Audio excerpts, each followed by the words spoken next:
What do a bunch of boring bills and reports on how the US government is gonna fund the bureaucratic machine have to do with ending a massive infringement on your rights? Well, GOA has been working diligently with our allies in Congress to dismantle the ATF's illegal registry and more through the government's annual funding process. Hi, I'm Ben, and you're watching the Minuteman Moment. Before we get started, I wanted to give a quick reminder that Gun Owners of America is hosting our first ever convention this August 17th and 18th in Knoxville, Tennessee. The Gun Owners Advocacy and Leadership Summit, or GOALS, will have some of your favorite content creators and brands for you to come and say hello to. There's also fun for the whole family, so be sure to register now at gunowners.org/goals, and I'll see you in Knoxville. So we've done some videos in the past about how the ATF has an illegal registry of nearly 1 billion records. Representative Michael Cloud uncovered the total record count, and a GOA Freedom of Information Act gave us all the details on how it works. This illegal registry tracks everything from the type of gun you own to your personal details like your name, address, and more. If you want to learn more, be sure to check out our playlist in the description as well as our 2021 report that we did on this illegal registry. Oh, but don't worry guys, ATF Director Datoblock pinky promises that none of this data is actually searchable. That's despite the fact that ATF pays Adobe to disable the search function. But what if one of those smooth-brained bureaucrats just happens to forget to pay the bill? A total accident would let the ATF search your name, address, and even the kinds of firearms you own. And Congressman Clyde rightfully pointed out that with the advent of AI, there is absolutely no reason to believe that these digital files are not searchable. By their own admission, ATF is recording these records in digital form. This digitizing, especially now with the advent of artificial intelligence, represents the foundation of a national gun database, which is, again, unlawful and incredibly dangerous. Country after country across the world has proven that gun registration eventually leads to gun confiscation.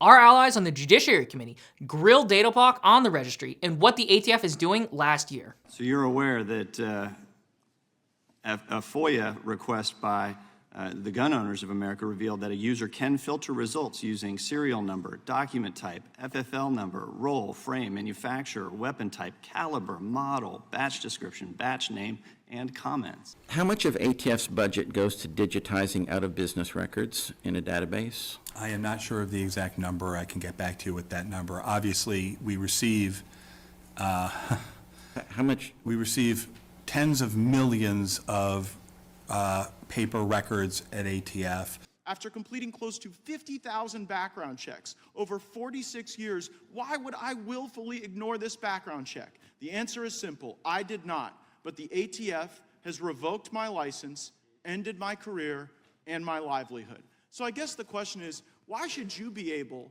to destroy the life of one of my constituents over a technicality where they weren't even at fault, when you all lose thousands of guns and illegally keep hundreds of thousands of records? A December 2021 ATF memo alerted the American people that the ATF was maintaining a digital, searchable, centralized registry of guns and gun owners in violation of various federal prohibitions and contrary to what you testified to under oath today. In response, Representative Michael Cloud and 52 House members sent the ATF a letter dated November 22, 2021.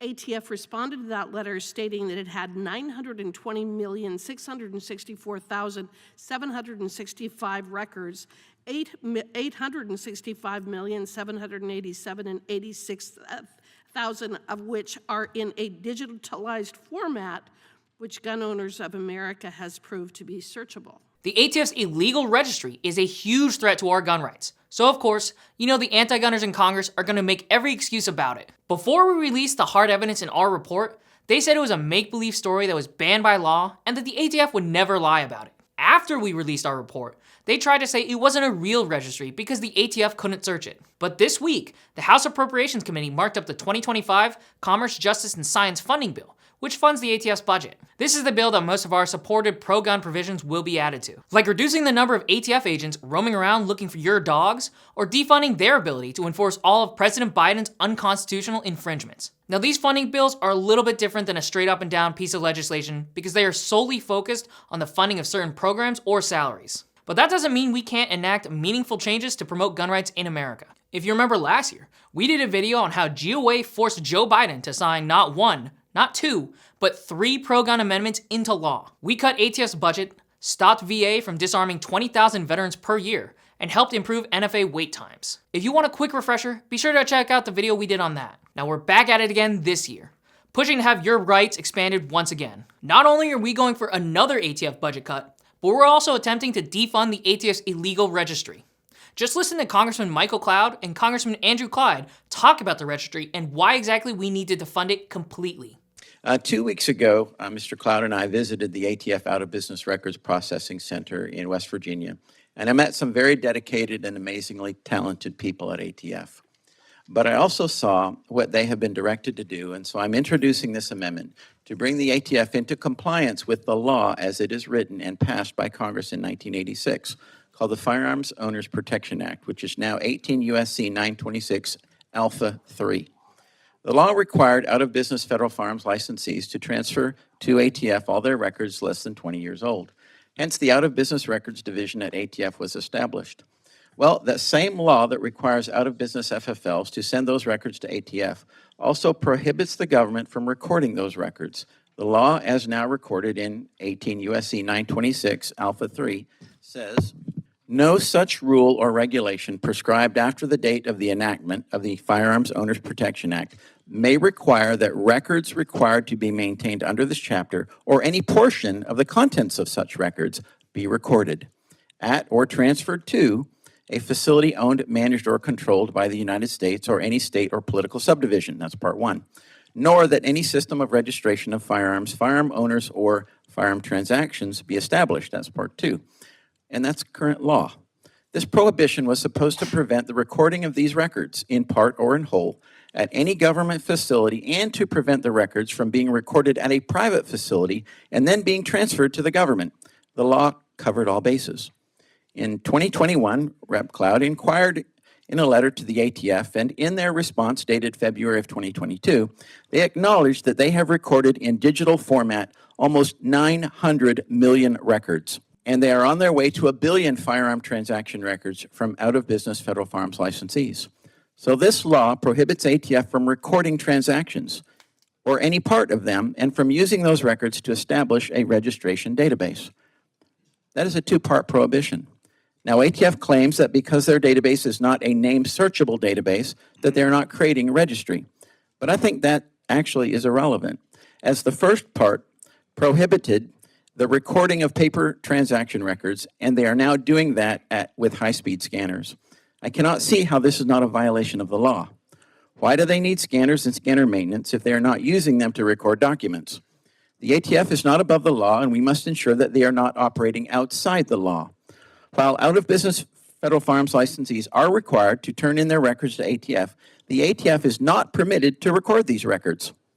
Yet in 2022, the ATF spent almost $10.2 million to receive, digitize, and store out-of-business records. In 2023, the estimate was almost $10.3 million. The language of the law is very clear to me. The law allows them to keep the records and to organize the records and to inquire into the records, but it does not allow them to record the records or any part of the records in any way. By their own admission, ATF is recording these records in digital form. This digitizing, especially now with the advent of artificial intelligence, represents the foundation of a national gun database, which is, again, unlawful and incredibly dangerous. Country after country across the world has proven that gun registration eventually leads to gun confiscation. As has been mentioned, Title 18, Section 926 of the U.S. Code prohibits the federal government from maintaining such a federal gun registry. And our research has led us to find that virtually a billion gun records are now being stored in a digital database at the ATF. What has been especially concerning has been the ATF's recent efforts to enlarge this database.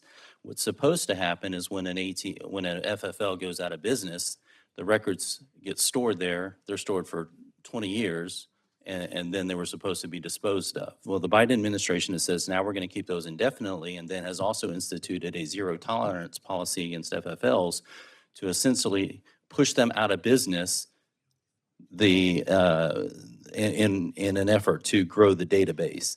This is very troubling and something that people who are very concerned about their Second Amendment rights are very concerned about, and we should support this amendment to make sure that this practice has not. I will say also, in my efforts to communicate with ATF on this issue, we have asked for information on traces that lead to prosecutions. They are not able to provide that sort of information.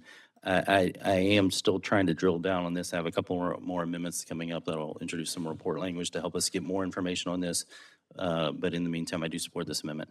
And of course, the anti-gunners had to pull whatever they could out of their bag of excuses to shoot down the common sense pro-gun argument. Now let's all point and laugh at Representative Coleman of New Jersey, who thinks it's actually a wonderful idea we have a registry of every gun owned by civilians.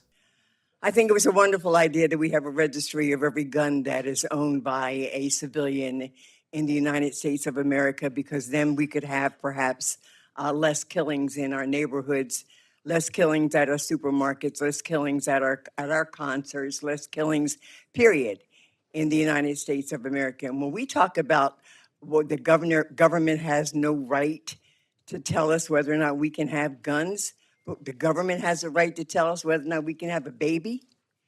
This is absurd, and it is hypocritical, and it is counterproductive. And I think if we had less guns in the hands of people in this country, we'd have a safer community, from the most densely populated poor community to the most affluent. I yield back.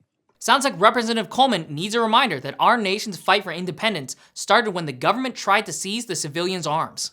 In addition, the majority seeks to prevent ATF, the sole agency with jurisdiction over firearms, from defining conduct that qualifies as engaging in firearms dealing.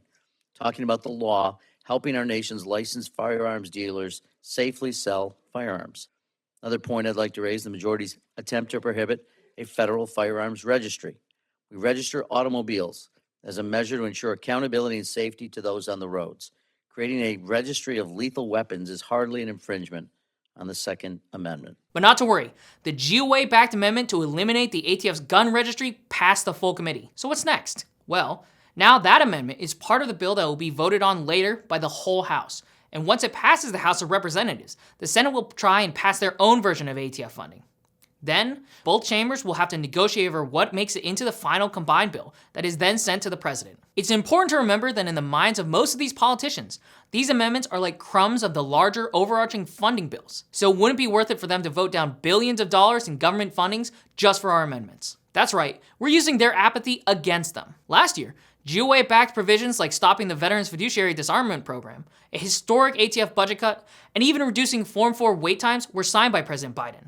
So the exact same thing could happen here. Gun owners of America will be doing everything we can to fight to ensure that President Biden is forced to sign the maximum amount of pro-gun legislation into law. It's certainly no guarantee that this becomes law though. So if you want to see the ATF's illegal gun registry dismantled, we need your help. Call your senators and tell them you support this amendment at 202-224-3121. I'll be sure to keep you updated on everything happening. But if you want the fastest information, be sure to check out our social media pages. Now thanks for watching. Be sure to like, comment, and subscribe to stay up to date with GOA's latest fights for your rights.